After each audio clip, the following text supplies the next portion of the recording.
So today I was delighted to be joined on the line by the BBC's very own Jeremy Vine. We discuss all about his 25 years in the BBC. It was a really, really interesting interview. Discussed a whole range of topics as well. I really do hope you enjoy it. So firstly, what was it that compelled you to go into journalism? Oh, it's so hard to remember the original thing. I think, well, it was a bit of a radio thing because I went into Capital Radio in London when I was about 12. I was just totally inspired. And then there was a bit of a journalism thing in that I just thought it would be, I think I must have mistakenly thought it would be incredibly glamorous and that I'd be allowed to go around in a raincoat. But you can do that, actually, but that's only a very small part of it. Mainly, I just thought I'd like to meet people, because I had quite a sheltered upbringing in Sheen. Mm-hmm. And obviously you've written a book called It's All News to Me, in which you write about your 25 years at the BBC. When you started 25 years ago, did you ever envisage you still being there 25 years on? You know, it's so funny that I don't think I even thought I was going to be there for 25 weeks. So because I got to 25 years, I suddenly thought I should write it all down. Excuse me, I should write it all down. And I was kind of amazed looking back at how much fun that'd been and really how lucky I'd been. And I think it's in the nature of broadcasting, Robert, that it is transitory. I mean, particularly anything you do is kind of just thrown out to the four winds, you know. So you never really expect to be even there the next day. So my book says that if your fob works the reader in the morning and opens the turnstile, you're lucky, and that's all there is to it. Yeah, and what would you say has kept you at the BBC? Oh, I love it. It's the best broadcasting organisation in the world. Look at the things it's allowed me to do. I was a political correspondent in Westminster when I was, not that much older than you, which is incredible to me. I was a presenter on Newsnight. I became Africa correspondent. I had to go out to the middle of nowhere in Africa and do things I never thought I'd ever do in my life. I mean, I remember one particular day I rang a friend and I said, what you've been doing? His friend was in Britain. And he said, oh, no, he was a financial advisor. So he said, I've been seeing a couple of clients near Oxford. What have you been doing? And I said, I've been in a speedboat going around the Niger Delta, wow, trying to find villagers who are being polluted by oil companies. And we nearly got kidnapped in the afternoon because they all got a bit angry with us. And I thought, that is why you do it. That's the answer, isn't it? Absolutely. But, 25 years, a long time. Has there ever been a stage where you've contemplated giving up on the BBC and moving on? Well, I suppose there are moments when you think, oh gosh, you make a fool of yourself or you make a mistake and you kind of remember how much as the Americans say, how much you're invested in the whole thing and you wish you didn't love it so much, I suppose. So the funny sort of way, it's not that you ever get bored, it's that you probably end up loving it too much. And the tragedy of all presenters' careers is that they always end a day earlier than they were ready for them to end. So up and down history, and I've seen it close up, the presenters who think they're just about ready to stop on Friday get asked to leave on Tuesday and they never get over it. So I think the organisation is very complex. It's got a complex personality. You can't find the centre of it, where people keep saying, what will they think? As in, what will these people at the centre of the organisation think if I do this or that? We don't know who they are. We've never found out who they are. So you end up in a relationship with a counterparty you can never truly know, and as we know, that can often end badly. And, being in the public eye, do you ever find it difficult to cope with the possible criticism that, presenters can receive? Because some things, on your Radio 2 program, you can get controversial characters. Do you ever find coping with some, people like to judge, they often like to criticize. Do you ever find that hard to deal with? Do you mean criticize presenters or criticize the world? Well, criticize you personally. If people don't agree with something you've said, they can often, they don't. Well, I don't ever have views. I mean, it's funny, I don't even have views in my sleep. If I had a dream where I had a view, I think I'd wake up. So I'm not sure that I do have to kind of regulate and moderate debate, which is a lot of fun. And part of that means playing devil's advocate. But I think people who listen know that, if we have a government minister on, I'll question them about spending as if they're spending too little, and if we have an opposition minister on, I'll question them about spending as if they're paying too much, and that's just the way interviewing works. So I think the audience are with that. And actually, fun enough, I often think to myself, I have a fantasy moment of thinking, what if I suddenly had a view? could I put it out on the air? And the answer is no, because in that moment the whole thing would collapse. So the most important thing is that I don't really have views. You know, I can have values and I can have great moments of passion, but I can't have, you know, views. And it's interesting because I spoke to your colleague Nick Robinson, and we talked about views because obviously he's known, he was the former president of the Oxford Conservative Association, and when you work for the BBC, that sort of history is always brought up. So is it actually realistic to ask the people who work for the BBC to not have views?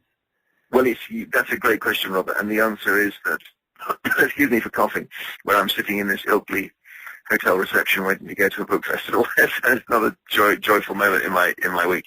The answer is that Nick was, he has a bit of political history there as a student about 130 years ago. You could say Andrew Marr was a kind of left-leaning columnist, again, before he joined the BBC. And so both of them have had to establish a principle that not having views is not about never having had views. It's sometimes about, as Andrew Marr says, deliberately folding the polemicist's shirt and putting it in the cupboard. So there's a moment when you say, I had views then, and I don't have them now. And I think that can be deliberately done, actually. I think it's problematic, but I think you can put aside views, historic views you've had in the past, and live a reformed life. Not that there was anything wrong with what they thought.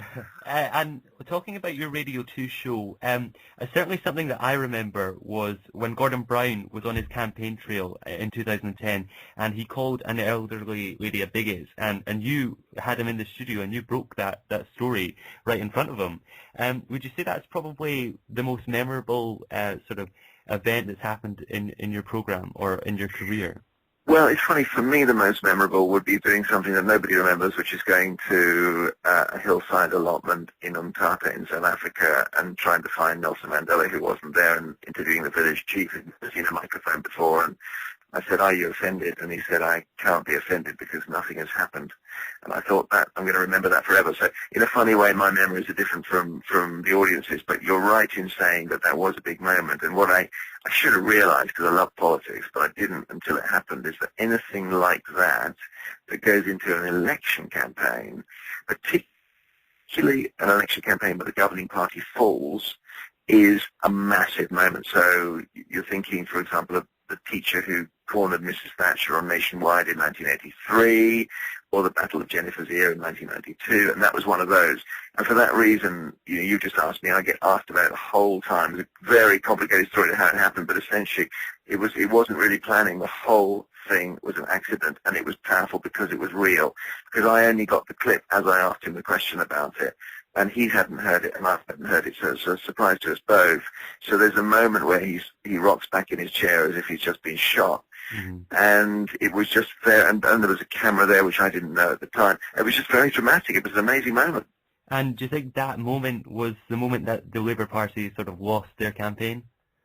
Well, they were losing it anyway, and paradoxically, political anoraks will tell you that they held the seat of Rochdale, which is where this whole Gillian Duffy thing happened. So it may have made no difference at all to anything, but what it did. Politics is all about symbols, as we know, and it was the symbolic moment of Labour's crash from power, no question. So it was the moment the game was up. And when people look back at 20, 30, 40 years, that's what they remember, Gordon Brown with his head in his hands. They may not remember Gillian Duffy or me or anything, but they remember that moment. So that's why it's powerful. Mm-hmm. And just finally, what would you say to those, you've been working now 25 years in the BBC, what would you say to those who are starting out on their sort of broadcasting career and who look to you and would like to be as successful as you are? What would you say is key to being so successful?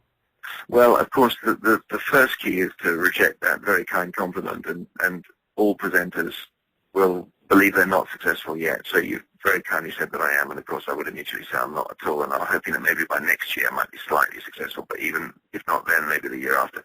So keep trying, and you have to do that all the way through. You're starting young. You're 15 years old, Robert, for goodness sake, it's incredible. You're going to do well, but you need to know that the industry is contracted, and the market of trainees and people with these rather silly need studies, degrees, and everything that don't really help, that is absolutely mushroomed, so that's not very helpful.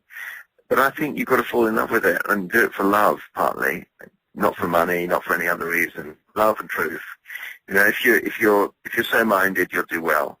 I also think you should read my book. Not you obviously have, but people when they ask me, you know, for advice, I now have a great answer, which is read my book and then you can ask me anything about it. Mm-hmm. I used to have a little page of sort of Microsoft Word document of advice for people because I get emailed the whole time, and I've been sending it for about 10 years now. And I looked at it the other day, and it said things like, find out who you like and try and meet them. If you want to work, decide whether you want to work in newspapers or be on the air, be production. And I thought this is all completely obsolete. Newspapers are almost gone now. The industry is changing so fast, you can't work out where the summits of it will be, you know, the commanding heights in 10 years' time. There's no way of knowing. So my fundamental advice, I think, would be to be very single-minded, but also be flexible. And in that contradiction is where you have to be. And it's interesting, you just mentioned in the first half of that answer that you hope in a year's time you'll be more successful. And you said that you know you're not successful now. If you're not successful, then what is success? Well, I think anybody who thinks they are is in trouble anyway. The fundamental lesson that I think I learned in the last 25 years, which I've written about, is that no presenter is as important as he or she thinks they are, and that because presenters don't understand that they're not important, they require regular humiliation, and the BBC is particularly good at humiliating us. So in my case, I had to wear Jimmy Young's headphones for the first 5 years, and they had Jimmy Young's name on.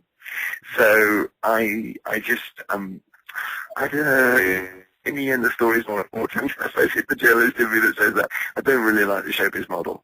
Well, Jeremy Vine, thank you very much for speaking to me this morning. It's been a huge pleasure to speak to you. It really has been great. Cheers, Robert. That's thank you. great. I'm sorry if I was mumbling, but I'm in this hotel and if I talk really loudly, everyone will hear me. Yeah, it came across really well, so that's brilliant. Thank you very much. Okay, good luck in your career. You're going to do really well, so take care. Thanks a lot. Thank you very much.